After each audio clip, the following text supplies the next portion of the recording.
ড্রেসটা luxury premium কটনের মধ্যে পাচ্ছি, সুন্দর একটা কালার কন্ট্রাস্ট করা, আনরেডি বানিয়ে পড়তে হবে। বডি কিন্তু হয়ে যাবে হচ্ছে 60 এবং 47 থেকে 8 পর্যন্ত হবে। ফুল ড্রেসের ফ্রন্ট পার্টটা হচ্ছে এইটা, হ্যাঁ একদম সুন্দর একটা ভায়োলেট কালারের সাথে কিন্তু আমাদের হচ্ছে হোয়াইট কালার কন্ট্রাস্টে থাকবে।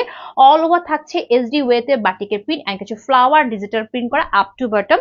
কালার নষ্ট হবে না, একদমই হচ্ছে কাপড় নষ্ট হবে। এটা হচ্ছে ব্যাক সাইড সুন্দর করে সেম ওয়েতে ডিজিটাল স্টাইলে বাটিক এন্ড হচ্ছে ফ্লাওয়ার প্রিন্ট করা আছে। এটা হচ্ছে স্লিভের কাপড়, স্লিভের কাপড়টা খুব সুন্দর করে লং একটা স্লিভ হবে আমার মতো করে, ঠিক আছে সেম টু সেম পাবা আপুরা। হ্যাঁ তার সঙ্গে থাকছে বিশাল বড় সড়ো একটা কটনের ওড়না, 100% সফট ব্যাক্সি কটনের ওড়না পাচ্ছি। অল ওভার ওড়নাটা কিন্তু অনেক বড় সড় নামাজি হেজাবি ওড়না। অল ওভার ওড়নার মধ্যে খুব সুন্দর করে ভায়োলেট পার্পল মিক্সড আপ করে কিন্তু সুন্দর করে আমরা পাচ্ছি এরকম সুন্দর স্টাইলে, ডিজিটাল স্টাইলে কিন্তু হচ্ছে ডিজিটাল প্রিন্ট করা আছে। আর এটা হচ্ছে প্যান্টের কাপড়, যেটা হচ্ছে পিওর সুতির মধ্যে পাচ্ছি পার্পল কালার। সো প্রাইস কত? 1099। যার লাগবে ইনবক্স প্লিজ।